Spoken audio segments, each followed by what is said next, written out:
بسم اللہ الرحمن الرحیم۔ قرآن مجید نے والدین کے مقام کو بہت بڑا مقام بتایا۔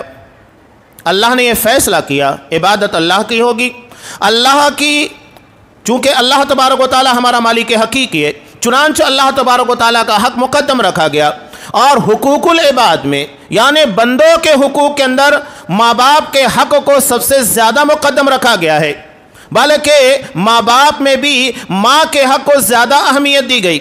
جیسا کہ مسلم کی روایت میں ہے، جب ایک شخص آ کر سوال کرتا ہے اپنے ماں باپ کے تئیں، تو اللہ کے رسول صلی اللہ علیہ وسلم نے کہا کہ تمہارے حسن سلوک کی سب سے زیادہ مستحق تمہاری ماں ہے۔ وہ سوال کرتے ہیں، پھر اللہ کے رسول نے کہا کہ تمہاری ماں، تیسری مرتبہ کہا تمہاری ماں، چوتھی مرتبہ آپ صلی اللہ علیہ وسلم نے کہا کہ تمہارا باپ، یعنی 1/4 باپ کو ہے اور بقیہ 3 حصہ ماں کو دیا گیا ہے۔ یہ بہت بڑا اعزاز ہے ایک ماں کے لیے، اس لیے کہ 3 مقامات ایسے ہوتے ہیں جہاں باپ شریک نہیں ہوتا ہے۔ سب سے پہلے 9 مہینے اسے اپنے پیٹ کے اندر رکھنا، دوسرا مرحلہ جب پیدائش کا ہوتا ہے، موت اور زندگی کے درمیان جوجھ رہی ہوتی ہے، اس وقت تو ماں اکیلی ہوتی ہے اور اس تکلیف کو صرف ماں اٹھاتی ہے، اور تیسرا مرحلہ اس کی پرورش کا ہے، اسے دودھ پلانا۔ یہ آسان کام نہیں ہوتا ہے، اور یہاں ایک بچہ نہیں، کئی بچوں کی پرورش مسلسل ویسے کرتی ہے، اور ماں ان تمام بچوں کی پرورش کے اندر کوئی کمی نہیں کرتی۔ ایسا نہیں کہ کسی کی بہت اچھی پرورش کرے اور کسی کی نہ کرے، ہر کسی کے ساتھ مساوی سلوک کرتی ہے۔ تو بہت بڑا اعزاز دیا گیا ہے باپ کے مقابلے میں ماں کو۔ میں ایک واقعہ بیان کرتا ہوں، یہ شاہ فہد رحمہ اللہ کے زمانے کا ہے۔ اس وقت انگلینڈ اور امریکہ کے اندر خاص طور سے اسلام مخالف لہر جاری تھی، اور اسلام کو بدنام کرنے کے لیے باقاعدہ، آج بھی وہ لوگ پروپیگنڈا کرتے رہتے ہیں، اس وقت بھی یہ سازشیں چل رہی تھی۔ تو شاہ فہد رحمہ اللہ نے خاص طور کے پر انگلینڈ اور امریکہ کے تعلق سے یہ حکم جاری کیا تھا کہ یہاں کا رہنے والا کوئی بھی غیر مسلم اگر سعودی عرب آنا چاہتا ہے، ہم اسے فری ویزا دیں گے، وہ یہاں آئے اور اسلام کی اسٹڈی کرے، اس کے لیے ساری سہولیات دی جائے گی، فری ویزا ہوگا، رہنے کی سہولیات دی جائے گی، کسی قسم کا کوئی چارج نہیں ہوگا، ساری ذمہ داری ہماری ہوگی۔ اب انگلینڈ کے 2 منچلے نوجوان، انہوں نے ازراہ مذاق سعودی ایمبیسی کے اندر جا کر اپنا اپلیکیشن دے دیا کہ ہم آنا چاہتے ہیں، اسلام کی اسٹڈی کرنا چاہتے ہیں، حالانکہ یہ مذاق کے طور پر تھا، لیکن ان لوگوں کا اپلیکیشن منظور ہو گیا۔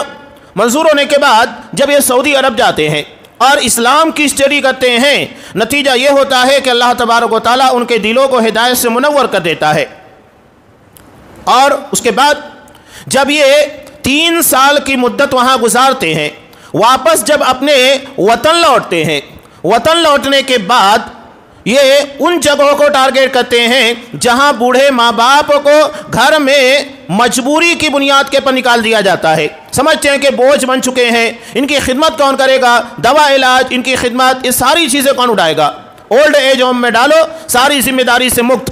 یہاں تک کہ یورپ میں اتنے واقعات ایسے پیش آئے کہ اولڈ ایج ہوم کے اندر ماں یا باپ کا انتقال ہو چکا ہے، اور وہاں سے ان لوگوں کے پاس کال جاتی ہے کہ تمہارے باپ کا انتقال ہو چکا ہے یا تمہاری ماں کا انتقال ہو چکا ہے، وہ کہتے ہیں کہ بہت مصروف ہوں، بزی ہوں، آپ کو جو چارج لگتا ہے آخری انتم سنسکار کا آپ وہ لے لیجئے گا، ہم آپ کو پے کر دیتے ہیں، آپ ساری ذمہ داری اٹھا لیجئے، ہمارے پاس فرصت نہیں ہے۔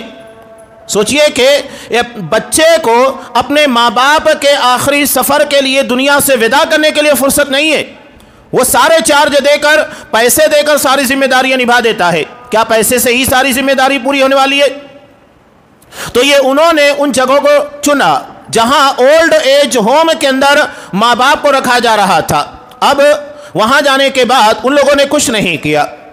قرآن مجید کی وہ آیات جس میں ماں باپ کے ساتھ احسان کرنے کا حکم دیا گیا تھا، انہی آیات کو ٹرانسلیشن کر کے ان لوگوں کے سامنے پیش کر دیا۔ جگہ کے پر ایک بوڑھا شخص روتے ہوئے کھڑا ہوتا ہے، اور کھڑا ہونے کے بعد کہتا ہے کہ بیٹے، تم نے یہاں آنے میں 30 سال کی دیری کر دی، اگر 30 سال پہلے تم ہمارے پاس آتے اور انہی تعلیمات، انہی احکامات کو ہمیں سناتے، تو آج ہم یہی باتیں اپنے بچوں کو پڑھاتے اور آج ہمارے بچے ہمیں اولڈ ایج ہوم میں نہیں ڈالتے بلکہ اپنے ساتھ رکھ کر خدمت کر رہے ہوتے. ہم اپنے بچوں سے جدا نہیں ہوتے. اور جگہ کے پر بہت سارے لوگوں نے اسلام کو قبول کیا. یہ آج تہذیب اور کلچر کے نام کے پر یورپ جو اپنے آپ کو بہت بڑا دعوے دار کہتا ہے ہیومنٹی کا, انسانیت کا, وہاں پر آپ کو جگہ جگہ اولڈ ایج ہوم ملیں گے. یعنی آپ کے ماں باپ بوڑھے ہو گئے ہیں, آپ نہیں سنبھالنا چاہتے, لائیے یہاں پر رکھ دیجئے, ہم سنبھالیں گے. سوچئے کہ جس بچے کی پرورش باپ نے, ماں نے کتنی محنتوں کے ساتھ کی, کتنا وقت دیا, اپنی نیندیں قربان کی, اپنا وقت قربان کیا, سب کچھ کیا. باپ نے اپنے بیٹے کی پرورش کے لیے پسینہ بہا کر اس کے لیے کمایا تاکہ اس کا بچہ دنیا کے اندر پڑھ لکھ سکے, ترقی کر سکے, آگے بڑھ سکے. اور جب بچہ پڑھ لکھ لیتا ہے تو نتیجہ یہ ہوتا ہے کہ اولڈ ایج ہوم میں لا کر اس کو ڈال دیا جاتا ہے. قرآن ماں باپ کے ساتھ احسان کرنے کے بارے میں یہ نہیں کہتا ہے کہ آپ انہیں الگ کرو, نہیں. قرآن کہتا ہے وَبِالْوَالِدَيْنِ, والدین کو اپنے ساتھ رکھ کر احسان کرو, انہیں اپنے سے جدا کر کے نہیں. السلام علیکم. ویڈیو پسند آنے پر اپنے دوستوں کے ساتھ واٹس ایپ اور سوشل میڈیا پہ ضرور شیئر کریں.